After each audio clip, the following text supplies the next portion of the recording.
बिस्मिल्लाहिर्रहमानिर्रहीम। छठी जमात के अजीज़ तलबा व तालिबात, अस्सलामु अलैकुम वरहमतुल्लाहि वबरकातुहू। आपने अपनी किताब में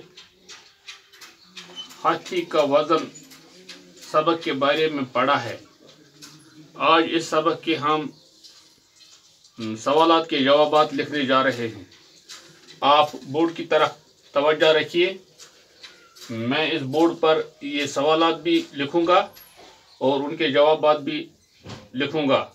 आप इन सवालों को अपनी कॉपी पर लिखिए और उनके जवाबात याद कीजिए। सवाल नंबर 1,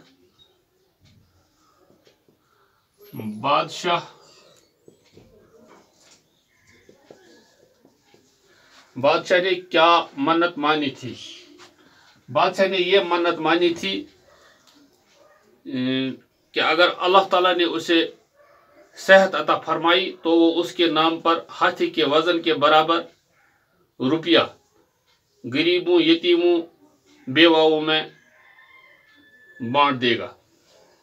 बादशाह ने क्या मन्नत मानी थी?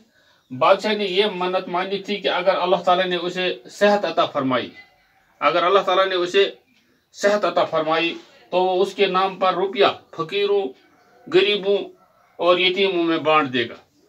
दूसरा सवाल है, सेहतयाब होने पर बादशाह क्यों परेशान हुआ? सेहतयाब होने पर बादशाह क्यों परेशान हुआ? हम इस सवाल को पहले लिखते हैं। सबक में पढ़ा होगा, सेहतयाब होने पर बादशाह इसलिए परेशान हुआ कि उसकी समझ में नहीं आता था कि वो हाथी को क्यों कर तोले।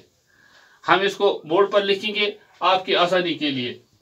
सेहतयाब होने पर बादशाह इसलिए परेशान हुआ कि उसे समझ में नहीं आता था कि वो हाथी को क्यों कर तोले। वो सवालात आप अपनी कॉपी पर लिखिए और उनको याद कीजिए।